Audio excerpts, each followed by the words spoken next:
ዛሬ ቪዲዮአችን ስለምን እንስራ?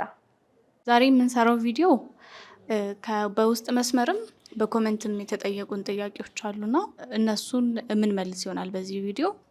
አብዛኛውን የተጠየቀው ጥያቄ በድህረ ወሊድ ጊዜ አመጋገብ የመቀየር ጠቀሜታው ምንድነው የሚል ነበር።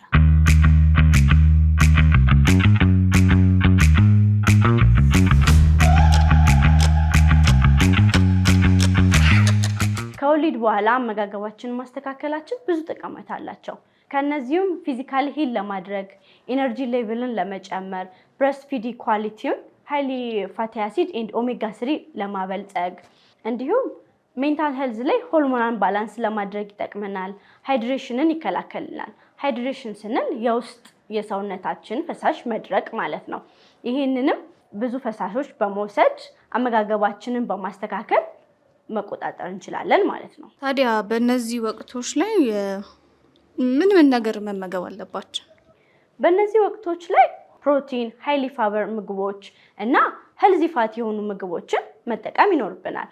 ፕሮቲን ስንል እንቁላል፣ ስጋ፣ ባቄላ እንዲሁም የመሳሰሉትን ይሆናል። ሃይሊ ፋይበር ስንል ቬጂቴብል ላይ ብሮኮሊ፣ ፍሩቶች ደግሞ ኦሬንጅ፣ አቮካዶ፣ ራዝበሪ መጠቀም እንችላለን። እንዲሁም ጥራጥሬ ላይ ኦትስን ማዘውተር ጥሩ ነው።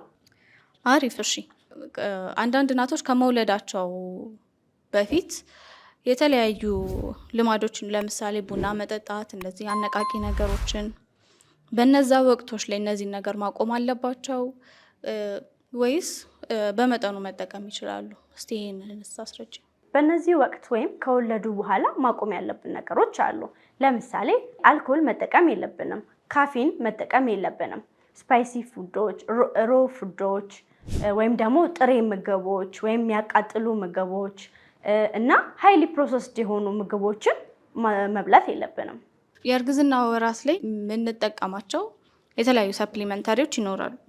ከእርግዝና በኋላስ ምን መጠቀም ይኖርብናል? ከእርግዝና በኋላ ብዙ ቫይታሚንና ሚነራሎችን መጠቀም ያሉብን ነገሮች አሉ። ለምሳሌ ካልሲየም፣ ቫይታሚን B12፣ ቫይታሚን ዲ፣ አይረን እንዲሁም ፖስትናታል ቫይታሚኖችን መጠቀም ይኖርብናል። ሌላው ደግሞ ሲጠየቅ የነበረው ጥያቄ በሲ ሴክሽን ወይም ደግሞ ኖርማል በርዝ ጊዜ ማድረግ ያሉብን ኬሮች አሉና እነዛን ኬሮች እንዴት ነው የምናደርግ? ምን ነገሮች ማድረግ አለብን? ስፔሻሊ ደግሞ ሲ ሴክሽን ላይ ላለን የሚል ጥያቄ ነበረ። እሺ፣ በሲ ሴክሽን ከወለድን በኋላ ማድረግ ያሉብን ነገሮች መጀመሪያ አካባቢውን በደንብ ማጽዳት ይኖርብናል። የቁስሉን አካባቢ በንጹህ በሆነ ጨርቅ ማጽዳት ይኖርብናል። በደንብ እረፍት፣ በተለይ በዛ ሰሞን ላይ እረፍት ማድረግ ይኖርብናል። በአካባቢያችን በዙሪያችን አጫጭር ወኮችን ማድረግ ይኖርብናል። ብዙ ፈሳሽ ነገሮችን መውሰድ ይኖርብናል። ትንሽ እረፍቶችንም በተለይ መጀመሪያዎቹ ቀናት ትንሽ እረፍት ማድረግ ይኖርብናል። ከዛ ባለፈ ግን ኤክሰሲቭ የሆነ ብሊዲንግ ወይም በጣም የምንደማ ከሆነ፣ ሳይን ኦፍ ኢንፌክሽን ካለ፣ አካባቢው የመቆጣት የመቅላት ወይም ደግሞ ፈሳሽ ነገር የሚኖር ከሆነ፣ ኮንስቲፔሽን ካለ ወይም ደግሞ የሆድ ቁርጥ ድርቀት ካለ ወደ ጤና ተቋም መሄድ አሊያም ደግሞ ዶክተራችንን ማማከር ይኖርብናል። በኖርማል ዴሊቨሪ ጊዜ ወይም ደግሞ በናቹራል ስንወልድ እነዚህ ነገሮች ካጋጠሙን ቶሎ ወደ ሐኪም ቤት መሄድ ይኖርብናል። እነዚህም አንደኛ ኤክሴሲቭ የሆነ ብሊዲንግ ካለ፣ አብኖርማል ቫጃይናል ዲስቻርጅ ካለ ወይም ደግሞ ከማህፀን የሚወጣ ከተፈጥሮ ለየት ያለ ፈሳሽ ነገር ካለ፣ ሽንትን ለመያዝ መቸገር ካለ፣ እንዲሁም ደግሞ ዌይት ሎስ ወይም ደግሞ በጣም ፈጣን የሆነ የክብደት መቀነስ ካለ ቶሎ ወደ ጤና ተቋም ወይም ደግሞ ዶክተራችንን ማማከር ይኖርብናል።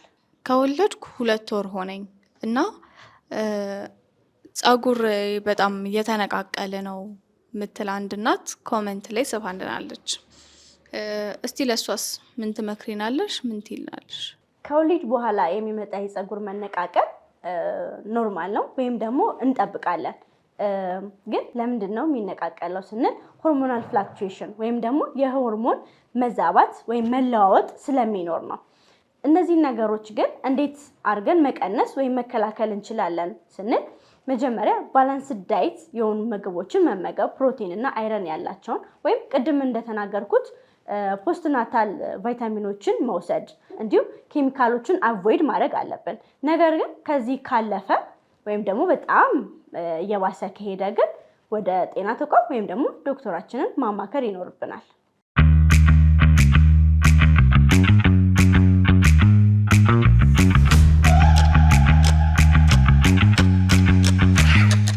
በእናቶችና በህፃናት ዙሪያ ማንኛውም ጥያቄ ካላችሁ ኮሜንት ሴክሽን ላይ ይጻፉልን።